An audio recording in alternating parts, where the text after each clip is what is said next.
First question is from the Al Hidayah platform, from Mukti Das. He's a farmer from Murshidabad, India. Dear sir, Gaafiin duraa Al Hidayah platform irratti ergame. Qotee bulaa Mukti Daastu jedhamutu Murshidabad Indiyaa irraa gaafate.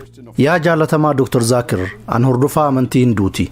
Gaafii kiyya kana yoo naaf deebistee Islaamummaa fudhachuudhaaf qophiidha. Gaafiin kiyya dhimma waan if dura dhufuu kan Quraana keessatti ibsameetiin wal qabata. Tokkoffaan gamoowwan lamaan kan New York keessaa guyyaan itti barbadaayanii fi barri isaa Quraana keessatti ibsamee jira.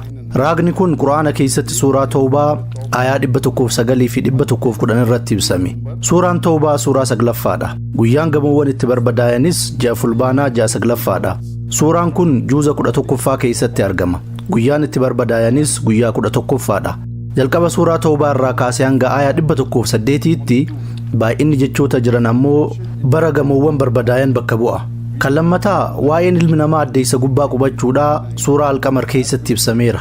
Akkuma beekamu ilmi namaa bara 1969 addeessa gubbaa qubate. Akka bara hijraatti ammoo bara 1389 ta'a. Suuraan asirraa kaasee hanga suuraa Qamar aayatoonni jiran baay'inaan 1389 ta'an. Akkasumas harfiiwwan afaan Arabaatiif lakkoofsa bakka bu'u numerical value irratti hundoofnee harfiiwwan suuraa Qamar aayaa 1ffaa irra jiran yoo walitti edaanu 1389 arganna. Dhimma kanarratti maal jetta? Obboleessi Muktii Daas jedhamu yoo gaafii isaa kanaaf deebisaa kenne Islaamummaa akka qeebalu dubbate. Wanti inni beekuu barbaade ammoo waa'ee waan if dura dhufuu beekuuti.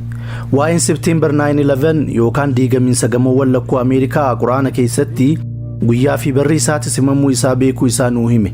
Kunis suuraa Tawbaa suuraa 9ffaa aayaa 109 fi 110 irratti ibsamuu isaa nuu hime. Suuraan Tawbaa suuraa 9ffaadha. Jiini diigamiinsaatis ji'a 9tti ture. Suuraan kun juuza 11ffaa keessatti argama. Kunis guyyaa diigamiinsaa bakka bu'a. Sunis fulbaana 11 jechuudha. Aayaa jalqabaa suuraa Tawbaa irraa kaasee hanga aayaa 108tti jechoota jiran yoo lakkooftan bara barbadaa'insaa arganna. Dabalataanis Quraana keessatti suuraa Qamar keessatti guyyaan ilmi namaa addeessa gubbaa qubate ibsameera jedhe. Sunis bara 1969tti akka hijriitti bara 1389 ta'a. Kanaafuu baay'ina aayatoota suuraa Naasirraa hanga suuraa Qamar jiru yoo lakkooftan 1389 ta'an.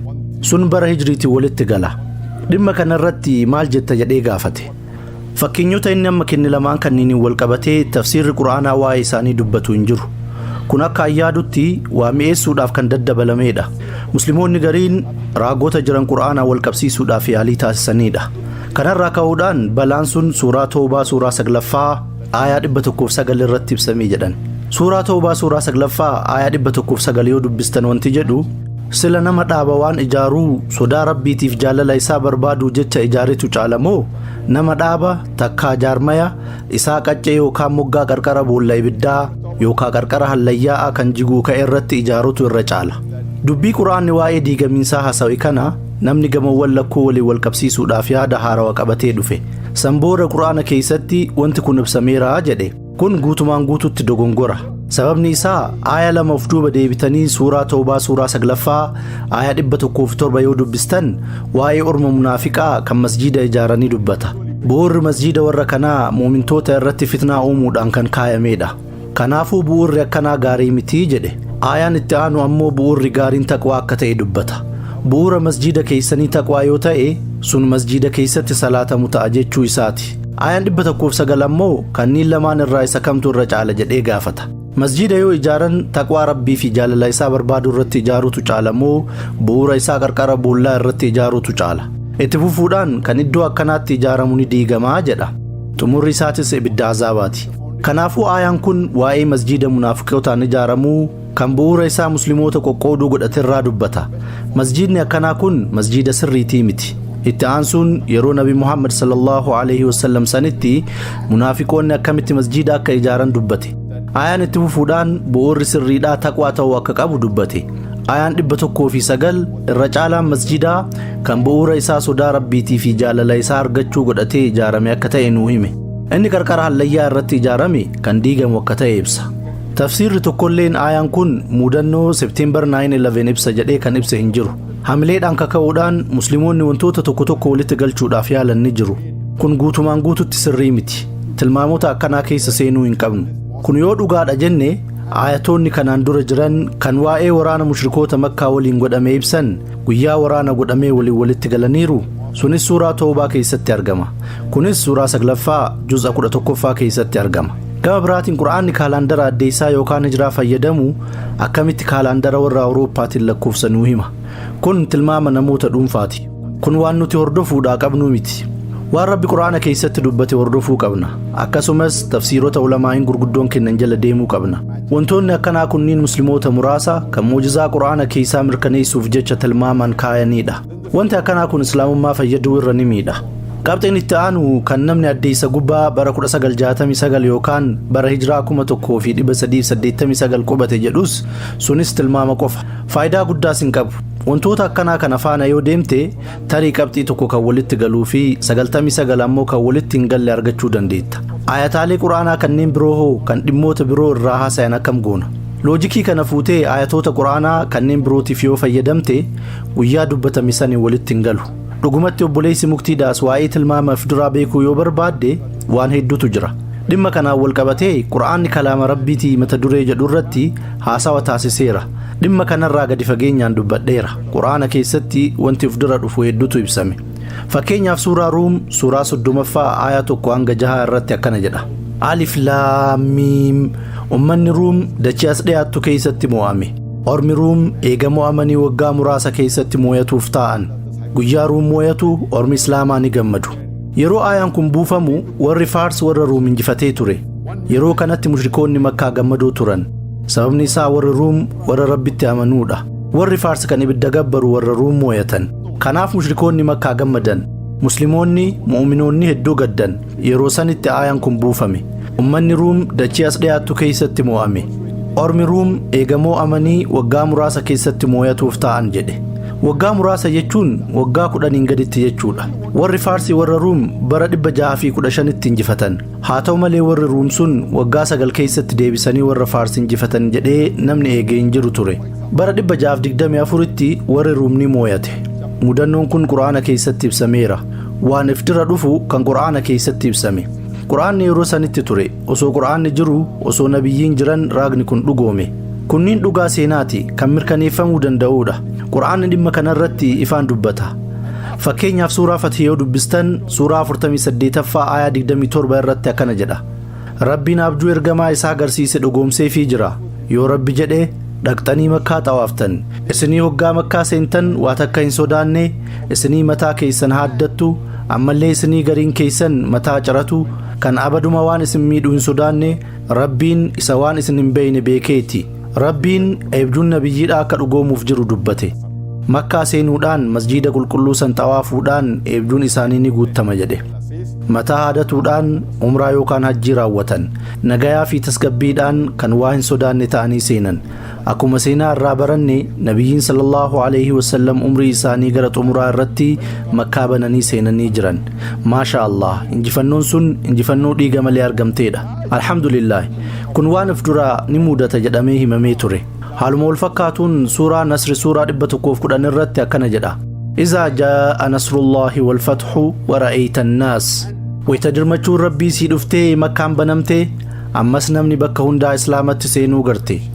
Rabbii kee tasbiiha godhi waan isaan hin malle hundarraa qulqulleessi. Ammallee araarama Rabbii keetii barbaadi. Rabbiin kan nama gara isaa deebi'ee akkaan dhiheessee akkaan qeebalu. Kunis waan osoo hin mudatin dura Qur'aana keessatti ibsame. Namoonni hedduun Islaamummatti seenaniiran. Nabiyyiinis sallallahu alaihi wasallam gara Makkaa deebi'anii jiran. Yeroo hajjii isaanii raawwatan sanitti sahaabota 100 fi 24 ture. Alhamdulillah, kun waan ifdura ni mudata jedhamee himame. Dabalataan suuraa Lahab yoo dubbiste suuraa 111ffaa irratti waa'ee Abuu Lahab abbaa ibiddaa dubbata. Akkuma beeknu Abuu Lahab diina hamaa nabii keessaa isa tokko. Nabiin sallallahu alaihi wasallam nama tokko dubbisanii yoo biraa deebi'an inni dhaqee faallaa isaanii nama sanitti dubbata.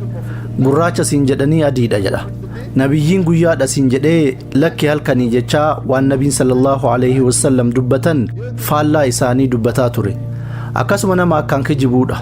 Suuraa fi ayatoonni kunniin sanbooda buufaman.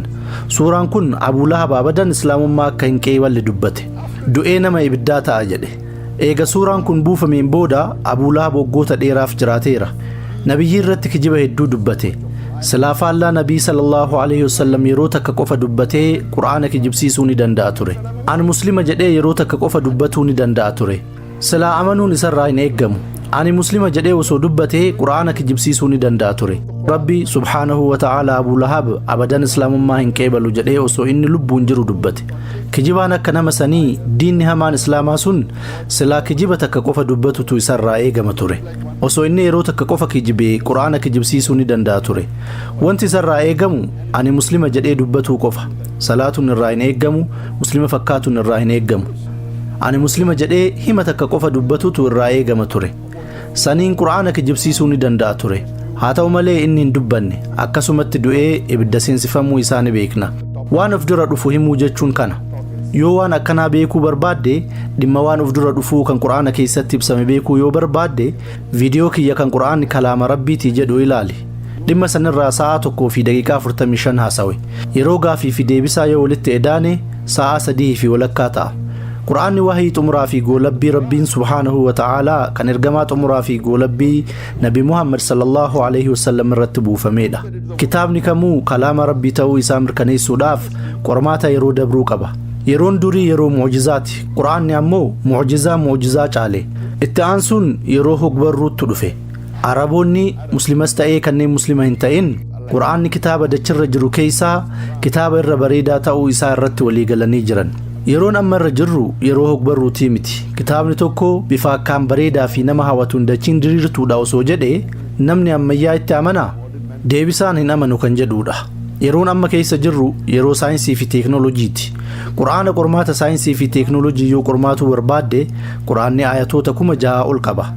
San keessaa kanneen kumaan lakkaawaman waa'ee saayinsii dubbatan. Dhimma kanarratti gadi fageenyaan dubbadheera. Qur'aanni waa'ee baayoloojii dubbata, waa'ee fiiziyooloojii dubbata, waa'ee ooshiinooloojii dubbata, waa'ee zooloojii dubbata, waa'ee embriyooloojii dubbata, waa'ee fayyaa dubbata, kanneen birootis hammateera. Dhimmoonni kunniin Qur'aanni kalaama Rabbii ta'uu isaa mirkaneessan. Viidiyoo kiyya san daawwadhu.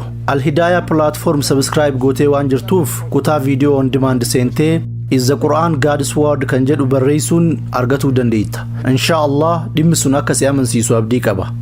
Akka Rabbi hidaayaa siif kennu kadha. Eega qajeeluma siif kenneen booda akka Rabbiin jannata isaa si qubsiisu siif kadha. And you can watch that debate. Inshallah you'll be convinced. And I pray to Allah subhanahu wa ta'ala to give you hidayah so that you accept Islam. And inshallah pray to Allah subhanahu wa ta'ala that after he gives you hidayah that he shall put you in Jannah al-Firdaus inshallah.